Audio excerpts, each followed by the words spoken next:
Purnima prints Ashadham sale flat 30 to 60% discount. ప్రతి 5,000 రూపాయల కొనుగోలుపై ఒక చీర ఉచితం.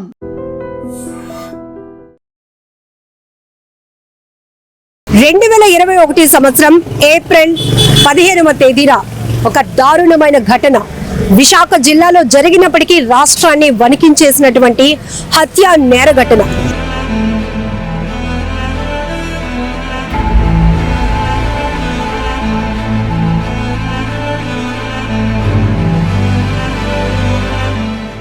అప్పలరాజు అనే ఒక ప్రధాన నిందితుడు ఒక కుటుంబంపై కక్ష కట్టాడు, పగ పెంచుకున్నాడు. ఆ కక్ష సాధింపుతో కత్తిని దూసి ఒకే కుటుంబంలో 6గురిని హతమార్చినటువంటి నేర ఘటన ప్రతి ఒక్కరిని కూడా వణికించేసింది, తీవ్ర భయాందోళనకు గురి చేసింది. సరిగ్గా కరోనా టైం అది. ఆ సమయంలో తీవ్ర సంచలనం రేపినటువంటి ఈ 6గురుకు సంబంధించినటువంటి హత్యకు సంబంధించి ఇప్పుడు విశాఖ జిల్లా కోర్టు సంచలనమైన తీర్పునిచ్చింది. 4th ADJ additional district judge ప్రధాన నిందితుడు అప్పలరాజుకు ఉరిశిక్ష విధిస్తూ 10,000 జరిమానా కూడా విధిస్తూ తీర్పు వెల్లడించడంతో ఇప్పుడు ఆ బాధిత కుటుంబ సభ్యులు, ఎందుకంటే ఒకే కుటుంబంలో 6గురిని అత్యంత కిరాతకంగా హత్య చేసిన అప్పలరాజు పేరు చెప్తేనే ప్రతి ఒక్కరు చేదరించుకునే స్థాయిలో ఆయన కక్ష ఉంది. అక్కడ అంత పగ సాధించడానికి, అంత కక్ష సాధించడానికి చిన్న చిన్న కారణాలే, పెద్ద ఏదో ఒక విపత్తు లాంటి సమస్య కూడా కాదు. వాళ్ళ మధ్యలో, కుటుంబాల మధ్యలో జరిగిన భూ తగాదా కావచ్చు, అలాగని దాని నుంచి వచ్చినటువంటి ఒక మెసేజ్ ఏదైతే ఉందో, ఈ ప్రధాన నిందితుడు అప్పలరాజు కూతురికి ఇప్పుడు ఎవరైతే ఈ కుటుంబంలో మొత్తం తండ్రిని, అత్తని, భార్యని, 2 నెలల పాపని, 6 నెలల పాపని, 2.5 సంవత్సరాల బాబుని, చిన్న అత్తని, మొత్తం 6గురిని కోల్పోయినటువంటి వ్యక్తి బమ్మిడి విజయ్ కుమార్ ఉన్నారు. ఆయన ఏదో వాట్సాప్లో మెసేజ్ పంపించారు, దాంతోనే ఆయన పగ పెంచుకున్నాడు. ఎవరు లేని సమయంలో, అంటే ఈ విజయ్ కుమార్ ఇక్కడ ఉండటం లేదు అని గ్రహించినటువంటి ఈ అప్పలరాజు ఆ బమ్మిడి రమణ, అంటే విజయ్ కుమార్ వాళ్ళ తండ్రి ఉంటున్నటువంటి ఇంటికి వెళ్ళి కత్తితో అతి కిరాతకంగా పసి పిల్లలు, పాలు తాగే పిల్లలు అని కూడా ఆలోచన చేయకుండా 6 నెలల పాప నిషిత నుంచి 2.5 సంవత్సరాల ఉదయ్, అలాగే ఉషారాణి 35 years, అలాగే రమాదేవి, అరుణ, బమ్మిడి రమణ అనే 63 సంవత్సరాల పెద్దాయిని మొత్తం ఒక కత్తితో ఓచకోత చేసినట్టుగా అందరినీ నరికి పడేసినటువంటి దారుణమైన ఘటనకు సంబంధించి 4 ఏళ్ల తర్వాత 4th ADJ సెన్సేషనల్ తీర్పును వెల్లడించారు. ఈ ప్రధాన నిందితుడు అప్పలరాజుకైతే ఉరిశిక్ష విధిస్తూ ఇచ్చినటువంటి తీర్పు పట్ల కుటుంబ సభ్యులంతా ఆనందం వ్యక్తం చేస్తున్నారు.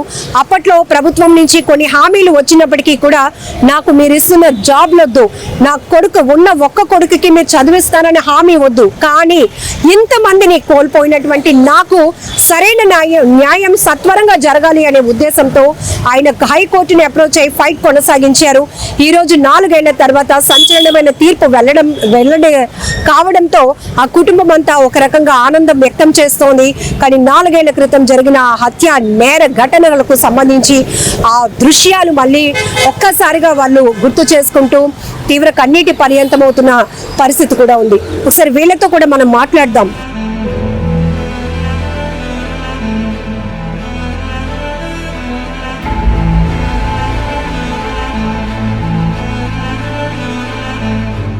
సంచలనమైన తీర్పు వెల్లడించింది. ఆ తీర్పుకు సంబంధించి డీటెయిల్స్ తీసుకుందాం. పీపీ గారు మనతో పాటు ఉన్నారు. సార్, 4 ఏళ్లలో ఈ తీర్పు చూడొచ్చు. సో కేసు ఎట్లా? ఇది రేరెస్ట్ ఆఫ్ రేర్ కేసు అని మాకు చట్టంలో ఉందండి. ఆ రేరెస్ట్ ఆఫ్ రేర్ కేసుల్లో దీంట్లో ఒక చిన్నపిల్లలు 2, ఒక సీనియర్ సిటిజన్, తర్వాత ఆ 3 మహిళలు. సో ఇది రేరెస్ట్ ఆఫ్ రేర్ కేసు కిందకి వస్తుంది కాబట్టి దీంట్లో డెత్ పెనాల్టీ ఇవ్వాలని చెప్పి కోర్టు వారిని కోరడమైనది. ప్రాసిక్యూషన్ వారి తాలూకా ఆర్గ్యుమెంట్ సాటిస్ఫై అయిన తర్వాత అవును ఇది రేరెస్ట్ ఆఫ్ రేర్ కేసు కిందకు వస్తుందని భావించి ముద్దాయికి మరణదండన విధించడం జరిగింది. సార్, అప్పలరాజులో ఏమైనా నేను చాలా క్షమించరాని నేరం చేశాను అలాంటి పశ్చాత్తాపం ఏమైనా? అలాంటి రిమోర్స్ ఆయన దగ్గర ఏం లేదండి. ఆయన మొదటి నుంచి మేము ఆర్గ్యుమెంట్ లో కూడా ఇదే చెప్పుకొచ్చాం. ఆయనలో ఎటువంటి రిమోర్స్, పశ్చాత్తాపం ఆయనలో ఎటువంటి పరిస్థితులు లేదు. ఈవేళ కోర్టులో కూడాను తీర్పు చెప్పినప్పుడు కూడా ఎటువంటి పశ్చాత్తాపం ఆయనలో కనిపించలేదు. ఇంత దారుణంగా పసిపిల్లని కూడా చూడకుండా పాలు తాగే వయసులో ఉన్న పసి పాప నుంచి మీరు చెప్పినట్టు సీనియర్ సిటిజన్ 63 ఏళ్ల బొమ్మిడి రమణ వరకు, అలాగే 3 మహిళలు, మొత్తం 6గురిని ఒకే కుటుంబంలో ఒక కత్తితో విచక్షణ రహితంగా దాడి చేసినటువంటి వ్యక్తి. కారణం ఏం చెప్పాడు సార్? ఎందుకు ఆయన పగ, ఎందుకు ఆ కక్ష? అది కక్షకి పెద్ద బలమైన కారణం అంటూ ఏం కనిపించలేదండి. అది ఇక్కడ ఈ మొదటి చనిపోయినటువంటి ఉషారాణి భర్త వాళ్ళ అమ్మాయికి ఏదో ఒక అనుచితమైన ఒక మెసేజ్ పంపించాడు సెల్లో అని చెప్పి కారణమని ప్రాసిక్యూషన్ కథనం అంతే. అప్పట్లో కూడా ఈ కేసు వచ్చినప్పుడు ఫాస్ట్ ట్రాక్ కోర్టు ద్వారా ఈ కేసుని ప్రత్యేకంగా డీల్ చేయాలి, ఇమీడియట్ గా అతనికి శిక్ష పడాలి అనేటటువంటి డిమాండ్ కూడా వెల్లువెత్తింది. ఈ నేపథ్యంలో 4 ఏళ్ల వ్యవధిలోనే ఈ శిక్షకు సంబంధించినటువంటి తీర్పు వెళ్లడం ఏం చెప్తారు? అంటే దీంట్లో చాలా మంది సాక్షులు ఉన్నారండి, దగ్గర 200 మంది సాక్షులు ఉన్నారు. ఇది ఫాస్ట్ ట్రాక్ కోర్టులో పెట్టుంటే అయి ఉండేది కానీ అంత ప్రత్యేకమైనటువంటి అవసరం అయితే లేదు. ప్రభుత్వం వారు కూడా దీనికి అంత అవసరం లేదని భావించిందేమో, మరి మాకైతే తెలియదు. మొత్తమైన మా కోర్టులో మేము తొందరగానే చేసామని మేము అనుకుంటున్నాం.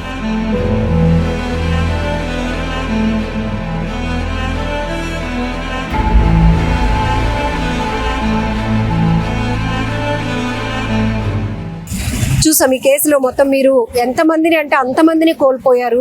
నాన్నను కోల్పోయారు, భార్యను కోల్పోయారు, 2 పసిపిల్లల్ని కోల్పోయారు, అలాగే మీ అత్తగారు, మీ చిన్నత్త. ఈ కేసుకు సంబంధించి ఇప్పుడు కోర్టు ఇచ్చినటువంటి తీర్పు మరణ శిక్ష ఇచ్చారండి. మరణ శిక్ష 10,000 రూపాయలు జరిమానా వేశారండి. మాకు కోర్టులో ఇక్కడ న్యాయం జరిగిందండి. మా పీపీ గారు ఖజానారావు గారు చాలా బాగా వాదించారు, బాగా వాదించి మాకు న్యాయం చేశారండి. అలాగే పోలీస్ డిపార్ట్మెంట్ వారు కూడా బాగానే సాయం చేశారండి. నాకు ఆ హామీ లేదు, నాకు ఉద్యోగం వద్దు, మా అబ్బాయిని కూడా మీరు చదివించొద్దు, నాకు ఫాస్ట్ ట్రాక్ కోర్టు పెట్టి చేయమని మొత్తం తిరిగాను. ఎక్కడ తిరిగినా కూడా నాకు ఎక్కడ న్యాయం జరగలేదు. నేను స్వహాన వెళ్ళి మా వైజాగ్లో ఎంరావు గారు లాయర్ గారు ఆయన సలహా మేర హైకోర్టుకి వెళ్ళి రిట్ తెచ్చి ఇక్కడ వాడిని మళ్ళీ వాడు రిలీజ్ అయిపోయాడండి. 1.5 ఇయర్కి రిలీజ్ అయ్యాడండి. రిలీజ్ అయిపోయాడండి. నేను హైకోర్టులో రిట్ వేసి వాడి వల్ల మాకు ప్రాణానందం చెప్పి మళ్ళీ వాడిని వెంటనే పంపించి కేసు ఎంచి త్వరగా చేయమని లాస్ట్ December 25th చేయమని హైకోర్టు ఆర్డర్ ఇచ్చిందండి. అంటే కుటుంబంలో 6గురిని కోల్పోయారన్న బాధ ఒకవైపు అయితే, ఇన్ని హత్యలు చేసినటువంటి వ్యక్తి మళ్ళీ మీ కళ్ళెదుటే తిరుగుతూ ఉన్నప్పుడు ఆ పెయిన్ ఎట్లా ఉంటుందో మాకు అర్థమైంది. సో ఆ టైంలో మీకు ఇచ్చినటువంటి ఆఫర్స్ ఏవి వదులుకొని పూర్తిగా మాకు న్యాయం సత్వరంగా జరగాలి అని చెప్పి రిట్ వేసి అక్కడి నుంచి తెచ్చి ఇక్కడ రిట్ వేసిన తర్వాత December 25th అవ్వాలంటే అవ్వలేదండి. మళ్ళీ అంటే సాక్షులు ఎక్కువ ఉండబట్టి టైం తీసుకొని ఇప్పుడు మాకు తీర్పిచ్చారు.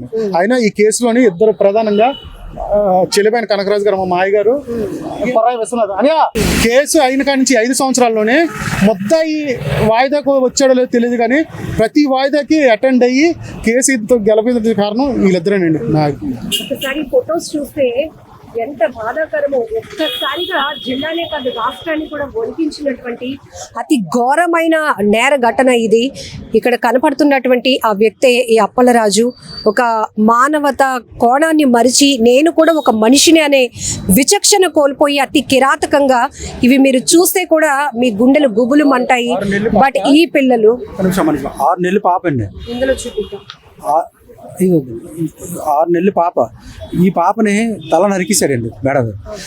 ఇక్కడ బొమ్మిడి రమణండి, ఈయన స్నానం చేస్తాడు, ఉదయం డ్యూటీకి వెళ్ళిపోవడానికి స్నానం చేస్తే బాత్రూంలో స్నానం చేస్తుంటే అతను ఫస్ట్ ఏం చేశారంటే ఈ పాప ఫస్ట్ వర్షాన్ని చంపాడండి. ఈవెన్ చంపాడు ఫస్ట్ బయట అదే మెడ చెయ్యి అడ్డు పెడితే బాబాయ్ చంపొద్దు అన్నా సరే బాబాయ్ చంపొద్దు నువ్వు బాబాయ్ అన్నా చేతులు నరికేశాడండి. నరికేసి మెడ నరికేసి ఈవిడ వర్షాన్ని ఫస్ట్ కల్లాపు జల్లడానికి వచ్చిందండి. ఇప్పటికి కూడా వాళ్ళ ఇంటి దగ్గరికి మేము వెళ్తుంటామండి, మోటార్ చేయడానికి, ఇల్లు ఎలా ఉందో చూడడానికి వెళ్తాం. మాది శివాజీపాలెం. వెళ్ళేటప్పుడల్లా అక్కడ అమ్మాయి పట్టుకున్న తెపాలు మాకు గుర్తుకొస్తుందండి. చీపులు కూడా పట్టుకుంటాం, ఎందుకంటే అమ్మాయి ఫస్ట్ పట్టుకుంది చనిపోయేటప్పుడు. అవే పట్టుకొని కల్లాపు జల్లానికి వచ్చినప్పుడు బాబాయ్ చంపొద్దంటే చంపేశారండి. అక్కడి నుంచి లోపలికి వెళ్ళాడండి. లోపలికి వెళ్ళి ఈ పాపని ప్యాక్ కోసారండి. 6 నెలలు పాపని ప్యాక్ కోసారండి. అక్కడి నుంచి ఆడు ఊరుకోకుండా లోపలికి వెళ్ళి ఇక్కడ బెడ్రూమ్లో రమాదేవి ఉందండి. ఈవిడండి రమాదేవి బాబు, 2 సంవత్సరాల బాబు రమాదేవి. ఈ రమాదేవి ఏమొచ్చి ఆ బెడ్రూమ్లో ఉంటే ఇది కత్తి పట్టుకెళ్ళి రమాదేవి అనే ఆవిడకి పేగులు మొత్తం తీశారండి. ఇగో పేగులు నేను చూసాను వాళ్ళు తీసేసి ఈ బాబుని కూడా నరికేశాడండి. నరికేసి అక్కడి నుంచి బాత్రూంలోకి మా బావ ఈ బొమ్మిడి రావణ స్నానం చేస్తున్నాడండి. బట్టలు లేవు ఆయన మీద. ఆ రోజు మీరు వెళ్ళాం, మీరు కూడా వచ్చారు, అందరూ మీడియా వాళ్ళు కూడా చూశారు. ఆయన ఉంటే బట్టలు ఆయన స్నానం చేస్తుంటే ఈ అరుణ ఆవిడ అన్నయ్య రక్షించండి అని చెప్పి పరిగెట్టిందండి. అవతల గోడ ఉందండి, గోడ లేకపోతే ఈవిడ కొద్దిగా సేవ్ అవనండి అంటే మేము అనుకుంటాం. అలాగని అక్కడ గోడ అది లేదు, బయటకు వెళ్ళడానికి ఛాన్స్ లేదు. వెంటనే మా బాబు తలుపు కొడితే తలుపు డోర్ తీసాడండి. తీసేటప్పటికి ఈడు అప్పలరాజు వెళ్ళండి మా బావని శుభ్రంగా నరికేశాడండి. కత్తిరి ఇవ్వండి మా బావ వెళ్ళండి ఇలా నరికేస్తే ఆయన మీదే ఈ అరుణ కూడా పడిపోయి ఉందండి. అరుణ ఈమె కూడా మెడది నరికేసి చేతులు నరికేసి చిన్న విధంగా చేశారండి. బాత్రూంలో ఉన్నారండి. సైట్ నీకు ఇవ్వను, నువ్వు ఉండు లేదని వెళ్ళిపోనాడు. అప్పటికి మా మేనల్డ్ ఏంటంటే అదే ఊర్లోనూ యాక్చువల్గా మా సమాజం అక్కడికి వెళ్ళి స్థిరపడ్డాడండి. స్థిరపడి టైల్స్ పని చేసుకుంటే రోజుకి ఒక 20 మంది 15 మంది ఈ లేబర్ వచ్చారు. సొంతూరు విజయ్ది మా మేనల్డ్ సొంతూరు అక్కడికి కదండి, మా శివాజీపాలెం. మా అక్క చనిపోతే అక్కడికి వెళ్ళాడు. అక్కడ ఒక ఆవిడ మా బావగారు మ్యారేజ్ చేసుకుంటే అక్కడ సెటిల్ అయ్యారు. సెటిల్ అయితే వీళ్ళు ఏంటంటే ఎక్కడి నుంచో వచ్చి ఇక్కడేంటి ఈ విజయ్ దగ్గరికి ఉదయం సాయంత్రం లేబర్ వచ్చారండి. పనికి వచ్చి డబ్బులే తీసుకెళ్ళేవారు. అందరూ ఈయనతో తిరిగేవారు. ఈ రేటు ఇక్కడ ఎంతమంది ఉండడం, ఈయన దగ్గర ఎంతమంది అనేది కక్ష కొట్టుకున్నాడండి. కక్ష కొట్టుకొని మీరు ఈ ఊరు వదిలేసి వెళ్ళిపోయినా 2-3 సార్లు బెదిరించాడండి. మా వాడు వెళ్ళలేదు అంటే మేము ఎక్కడికి వెళ్ళిపోతాం, ఇల్లు అది అక్కడే కొనుక్కున్నాడండి. కొనుక్కొని స్థానికంగా ఉన్నారు. ఉన్నప్పటికీ నీకు లాభం లేదని చెప్పి రేట్ చేశారంటే ఆ అమ్మాయి మెసేజ్ అయితే ఆడే పంపించారు. అంటే అన్నీ ఫేక్ అండి అన్నీ పంపించి రేప్ చేయని చెప్పి కూడా అరెస్ట్ చేయించారండి. ఆ వేదిక కోర్టు కూడా ఇక్కడికి వచ్చి ఏమీ లేదు, ఆ కేసు కూడా ఏమీ లేదు. చేసి వాడు అలా కక్ష కట్టుకొని చంపుతానని చెప్తే వీళ్ళు మేము పంపించాను విజయవాడ. పంపించేస్తే ఈ పెళ్లి కార్డులని పంచడానికని వీళ్ళ పాపకి పెళ్ళి అండి. వీళ్ళ పాపకి పెళ్ళి అని చెప్పేసి వీళ్ళంతా వచ్చారండి. వీళ్ళంతా వచ్చిన తర్వాత నైట్ పడుకున్నారండి. నైట్ పడుకునేటప్పుడు కూడా ఆడు మా దుర్గాప్రసాద్ అని మా మేనల్లుడికి ఫోన్ చేశాడండి. అప్పలరాజు మిస్డ్ కాల్ ఇచ్చి వదిలేశాడు. మళ్ళీ మా మేనల్లుడు విజయ్ దుర్గాప్రసాద్ చేస్తే వాడు ఫోన్ తీయలేదు. అప్పటికి మా విజయాలతో చెప్పాడట, వాడు ఫోన్ చేశాడు ఎలాగ అనియా బతిన అప్పలరాజు అంటే వీళ్ళు పెద్దగా తీసుకోలేదు ఆ విషయాలుగా. సీరియస్ చేస్తాను తెల్లవారు లేచి వాళ్ళు ఎప్పుడు లేస్తారని. ఇప్పుడు ఇదివరకే ముందు చెప్పాను కదండి, కల్లాపు చల్లడానికని మా మేనగోళ్ళు మా కూతురు అదే మా వదిన గారు అమ్మాయి బయటకు వచ్చింది. రాగాలి హుషారాలి మా వదిన గారు అమ్మాయి. ఆ అమ్మాయి రాగాలి కల్లాపు జల్లి చెప్పాను కదండి. ఇప్పుడు అక్కడ చీపురు తెప్పలు కూడా అక్కడ ఉంది. అది జల్లుతప్పుడు బాబాయ్ నువ్వు తంపొద్దు బాబాయ్ అని చెప్పి దండం పెడితే చేతులు నరికేశారండి, ఎగిరిపోయాడు. అక్కడ నరికేసి ఇక్కడ మొండమని నరికేశాడు. అక్కడ నుంచి ఇంకా లిక్ష దగ్గరికి ఇంకా లోపలికి వెళ్ళి అందరినీ చనిపోయారు. అంత దారుణం అండి.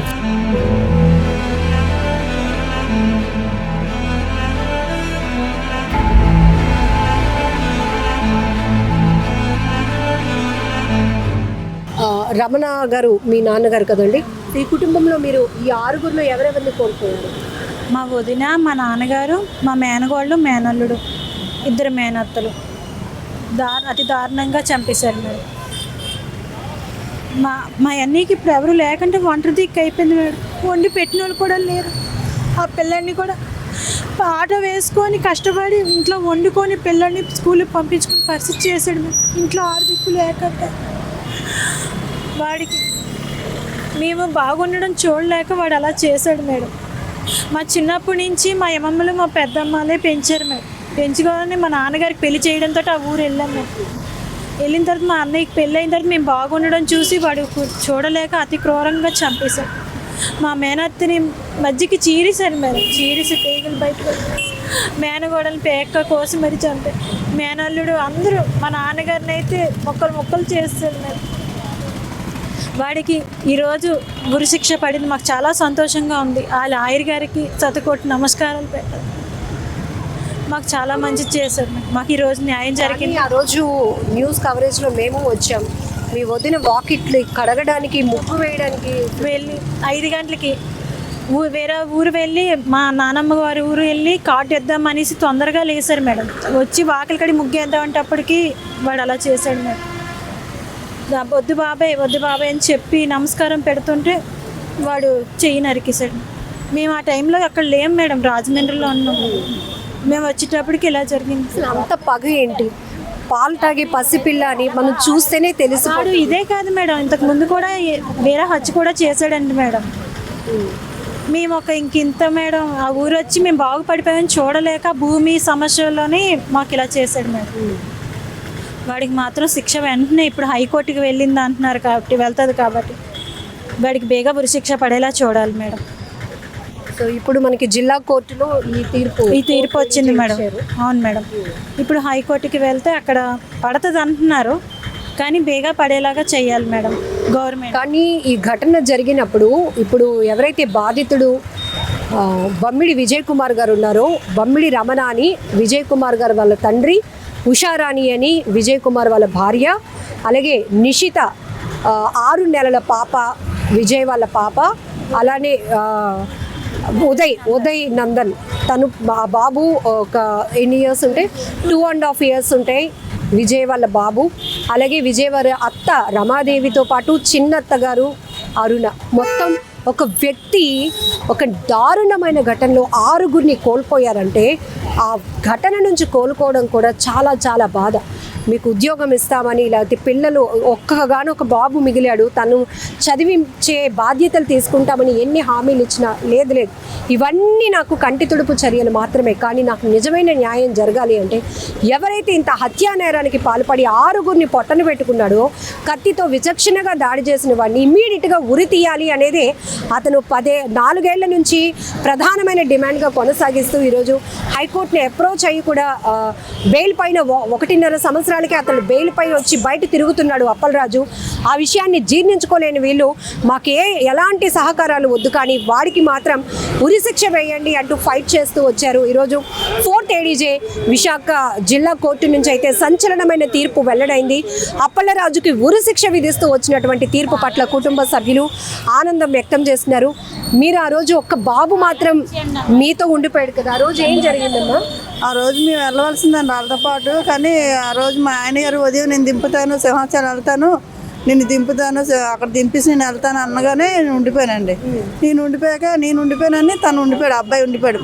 లక్ష్మీ అమ్మ తెల్లవారు వస్తుందిగా తాత తీసుకొస్తారు, వాళ్ళతో నేను వస్తాను అమ్మ అనేసి ఆటో ఎక్కినోడు దిగిపోయాడు తను కూడా. అలా ఉండిపోవడం వల్ల తెల్లవారు వెళ్దామని బయలుదేరాం. తెల్లవారు 5 గంటలు వేసి బయలుదేరి వస్తున్నప్పటికీ మాకు ఇలాగ న్యూస్ తెలిసిందండి. సో ఆ క్షణం ఉదయం సింహాచలం వెళ్దాము ఆ కారణం వల్ల మీరుండిపోయారు. మీతో పాటు ఉషారాని వాళ్ళ బాబును కూడా ఉంచేసింది కాబట్టి వాడైనా ఉన్నాడు.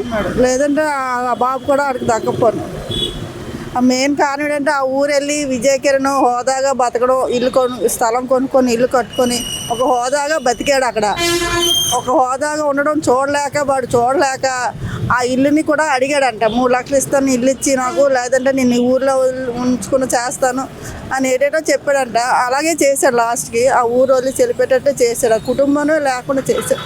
ఆ రోజు మీరు వెళ్ళారు కదా, అక్కడ పరిస్థితి అలా దారుణం అంటే దారుణం. ఎక్కడ అంత దారుణం, సినిమాలో కూడా అంత దారుణంగా జరగదేమో అంత దారుణంగా చేశాడనమాట. ఇప్పటికీ వెళ్తూ ఉంటాం అలాగా, ఒక ఇంటికి వెళ్ళి చూసుకొని చూస్తే మనుషులు కనబడతారు. ఇల్లు చూస్తే ఆడో తప్ప చేయగలిగిందే. ఇప్పటికైనా కాకపోతే లేటుగా వచ్చిన తీర్పు లాయర్ గారికి, జడ్జి గారికి మా కృతజ్ఞత చెప్పుకున్న మంచి తీర్పు ఇచ్చినందుకు. ఇందులో 6 నెలల పాప, 2.5 సంవత్సరాల బాబు. అసలు ఆ రోజు ఆ సిచ్యువేషన్ చూస్తే మర్చిపోలే. ముందు రోజు మా ఇంటికి వచ్చారు. అసలు ఎంత మర్చిపోలేకపోతున్నాం అండి ఆ రోజు అయితే. మా ఆయనగారు అయితే సంవత్సరం వరకు పిల్లల్ని ఎవరిని ఎత్తుకోరు. అలాంటిది ఆ పాపను ఎత్తుకొని ఆ రోజు ముద్దులాడి ఎంత దీనిగా అమ్మాయి పాపేటమ్మ ఎంత తెల్లగా వచ్చింది, ఏటి రాస్తామా అని ఆస్కలు కూడా ఆడారు. అలాంటిది ఆ రోజు మర్చిపోలేకపోతున్నానండి. ఆ చిన్న పిల్లడు అలా జరిగిపోయిందన్నమాట. ఆ రోజు ఆ పిల్లల్ని చూసి ఉండమని ఎంత బతిమలాడానో, ఉండండి ఒక్కరోజు ఉండండి అంటే ఉన్నారు కాదు. టాబ్లెట్లు తెచ్చుకోలేదు, షుగర్ టాబ్లెట్లు. రోజు ముందు పూట వరకు మీ దగ్గర ఈ టైం వరకు ఉన్నారు మా ఇంటి దగ్గర. ఈ టైం వరకు ఉండండి, ఒక్క రాత్రి ఉండండి, తెల్లవారులేసి అందరం వెళ్ళిపోదాం, అందరం కలిసి వెళ్దామని కానీ అన్నానండి. అంటే వచ్చాం టాబ్లెట్లు తెచ్చుకోవాలి, టాబ్లెట్లు వేసుకోవాలి, పిల్లలకి కూడా జ్వరం ఆక్సిజన్ అనేది పెట్టాలి అని ఉన్నారు కాదు. వెళ్ళిపోయారు. నన్ను కూడా వచ్చిమంటే సరే బయలుదేరిపోయి దిగి వచ్చుతుంటే మా ఆయనగారు అన్నారు, రేపు నేను సింహాచలం వెళ్తాను అంటే మా పాపన మా బాబు మా మనవడు వచ్చారనమాట. ఉగాది కదా పండగకు వస్తారు. వాళ్ళు ఉన్నారు కదా ఇంకా రైటు పిల్లడి గట్టి చిన్నపిల్లడు అనమాట. అప్పటికి బాబు ఏడిస్తే ఇబ్బంది అవుతుంది, నేను సింహాచలం దేపెడతాను, నేను వెళ్తాను సింహాచలం, నేను అక్కడ జొత్తాల్లో దింపేసి నేను అలాగే సింహాచలం వెళ్తాను, ఉండిపోయి లక్ష్మి అని అన్నారు. సరే అనేసి ఉండిపోయాను. నేను ఉండిపోయానని అబ్బాయి అమ్మ లక్ష్మమ్మ ఉంది కదా, లక్ష్మమ్మతో నేను తెల్లవారు తనే ఆ పిల్లడు అడిగాడు, మా అమ్మ వస్తుంది కదా, మా అమ్మతో నేను వస్తాను, నువ్వు వెళ్ళిపోండి అమ్మ, మా అమ్మ తాత దేపెడతారు కదా, తెల్లవారు నేను వస్తాను అనేసి అన్నాడు. సరే అని చెప్పేసి ఉంచి 20 రూపాయలు కొనుక్కోవడానికి డబ్బులు అడితే 20 రూపాయలు కూడా ఇచ్చింది వాళ్ళ అమ్మ రోజు. దారుణం అసలు ఎక్కడ కూడా జరగదు. మానవత్వం ఎంత నశించిపోద్దని మేము అసలు అనుకోలేదు. అది అసలు మూర్ఖుడు కాబట్టి నోరు లేని పిల్లలు ఎలాంటి దొంగలకైనా రౌడీలకైనా చిన్నపిల్లల్ని చూస్తే కొంచెం జాలి అనిపిస్తుంది. ఈడ ఆ జాలి కూడా లేదు. ఈరోజు నా భార్య నా పిల్ల ఏమైపోద్ది అని అడుగుతున్నాడు. 5 నెలల పిల్లని నరికినప్పుడు ఆడికి భార్య ఆ పిల్లల మానవతం కనిపించలేదు. ఆడికి కోర్టులో అడుగుతున్నాడు జడ్జి గారిని. ఈరోజు ఆడికి భార్య పిల్ల గుర్తొచ్చింది ఆడికి. అలాంటి ఒక తల్లి కన్నా పిల్లలే కదా చిన్న పిల్లలు. 6 నెలలు 5 నెలల పిల్ల 5 నెలల పిల్ల 6 నెలల పిల్లని నరికినప్పుడు నీకు గుర్తు రాలేదా? నువ్వు అసలు ఇంతవరకు కోర్టు అసలు కాలయాపన చేశారు కదా. మీరేమంటే అనండి కానీ నాకు ఏ శిక్ష ఇచ్చినా పర్వాలేదు, కానీ ఆడికి ఈ శిక్ష కూడా నా దృష్టిలో అయితే మాత్రం తక్కువే. ఆడికి ఉరి శిక్ష అనేది కూడా తక్కువ. నేనే చెప్తున్నానండి, ఉరి శిక్ష అనేది చాలా తక్కువ, చాలా చిన్న శిక్ష. ఆడికి బాబాయ్ బాబాయ్ బాబాయ్ బాబాయ్ అని చెయ్యి పెట్టి దండం పెట్టిన పిల్లని చెయ్యి నరికాడు. ఆ చెయ్యి అక్కడికి వెళ్ళి పడింది, అక్కడికి వెళ్ళి నరికి పడేశాడు. ఆ నరికి పడేయడంతో మేము ఎలా పోల్చుకున్నాం తెలుసా? ఆ పిల్లకి కాళ్ళు యాక్సిడెంట్ అయ్యింది అమ్మాయికి 1 సంవత్సరం కిందట. అప్పటికి ఉషాకర్ ఆ 2 ఏళ్ళు ఆటోలోని పడిపోయి కట్ అయిపోయన్నమాట. ఆ వేలుని చూసి గుర్తుపెట్టుకున్నాం మేము. 1 కోటి రూపాయలు ఇస్తాను దాన్ని వదిలేయండి, 1 కోటి రూపాయలు కోర్టుకి స్టేషన్ కడతానన్నాడు పోలీసులకి. ఓపెన్ గా చెప్పిన స్టేట్మెంట్కి కూడా వాళ్ళు భయపడకంట కోర్టు వదిలేసింది. వాళ్ళప్పుడు వదిలేస్తే మళ్ళీ హైకోర్టుకి వెళ్ళి పెళ్లి చేసుకొని మేము చేసుకుంటే మళ్ళీ అప్పుడు జైల్లో పెట్టారు. బాడీలు ఉంటుండగా స్టార్ట్ మీ ఫ్యామిలీని చంపేశాను రా. మాకు ఫస్ట్ ఫోన్ మాకే వచ్చింది. వాళ్ళు చంపిన తర్వాత 6:20 అయింది కరెక్ట్గా మాకు ఫోన్ వచ్చినప్పటికి. వీళ్ళిద్దరు భార్య భర్తలు ఇద్దరు సింహాచలం వెళ్ళిపోవడానికి సింహాచలం వెళ్ళి ఆ పిల్లల్ని ఎక్కించుకున్నారు మధ్యలో. ఆ అబ్బాయి రాత్రి మా ఇంట్లో పడుకుండిపోయాడు అనమాట. నేను వెళ్ళను అనుకోని ఉండిపోవడం వల్ల ఆడు బ్రతికాడు అక్కడ. వీళ్ళిద్దరు ఎంతమంది తెలిసి చనిపోవాల్సిందే. మాకు ఆ ఫోన్ కానీ రాకపోతే వీళ్ళు వెళ్ళిపోతారు ఆ ఇంటికి. మాకు మధ్యలో ఆ ఫోన్ ఫస్ట్ మా అబ్బాయికి వచ్చిందనమాట. అరే మా అబ్బాయి లెగిసి సెట్ వేసుకున్నాడు, వాళ్ళు వెళ్ళిపోవడం ఇంటికి. అప్పలరాజు నుంచో ఎక్కడి నుండి వచ్చింది. మొత్తానికి ఎవరో ఫోన్ చేశారు, అరే మీ ఫ్యామిలీని అందరిని చంపేశాడు రా అప్పలరాజు కూడా అని అంటే, అలాగరా ఏం మాట్లాడంటావు? లేదా సరే ఫోన్ ఆడు ఫోన్ చేస్తాను, ఆడి దగ్గర ఫోన్ తీసుకున్నారే వినయ్ నిజమే చంపిస్తాను రా, నిజంగా చంపిస్తాను రా మీ వాళ్ళందరినీ అని క్లియర్గా చెప్పాడు. అప్పుడు చెప్పడంతో మా అబ్బాయి అన్నాడు, అమ్మ ఉషాలను చంపిస్తానంట అమ్మ అప్పలరాజు గారు. కానీ అమ్మ మేమైతే మేము అక్కడికి వెళ్ళేంత వరకు నాకు ఇంకా గుండెల్లో చెప్తుంది ఏంటంటే, అమ్మ ఎక్కడో ఉన్నారు పుత్తినే ఎక్కడ పారిపోయారేమో, ఎవరైనా ఒకళ్ళు చంపుతారు ఒకళ్ళు పారిపోయారేమో, ఇంకా మిగతా అందరూ ఎవరో ఒకరైనా ఉంటారు కదా, ఎవరో ఒకళ్ళు పారిపోయారు ఉంటారు, ఎవరో ఒకళ్ళు చంపిస్తూ ఉంటాడు, అయితే వర్షం చంపిస్తాడు కదా, అయితే మిగతా వాళ్ళందరూ పారిపోయారేమో అన్న దృష్టితోటే వెళ్ళాం. అక్కడికి వెళ్ళేటప్పటికి ఇంకా అంత దూరం వెళ్తే మా తమ్ముడు పరిగెట్టుకుని వచ్చి మొత్తం అందరినీ చంపిస్తాడు అన్న.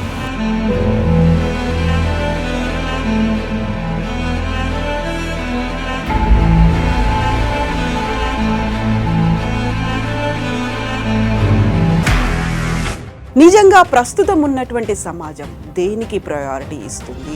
ఆర్థిక సంబంధాల చుట్టూ మాత్రమే తిరుగుతుంది. మళ్ళీ ఎన్నికలంగానే చాలా విరక్తి కలుగుతున్నాం. మంచి అనిపిస్తుంది కదా, లేడీస్ కూడా ఛాలెంజింగ్ జాబ్స్ చేసినప్పుడు చాలా బాగుంటది. ట్రాఫిక్ అసిస్టెంట్స్ గా నియమించిన ట్రాన్స్జెండర్స్ అందరితో సాల్యూట్ చేయించుకుంటున్నారు. ఫుడ్ డెలివరీ ఇవ్వటానికి వెళ్ళినటువంటి డెలివరీ బాయ్ అనిల్ పై కళ్ళ ముందు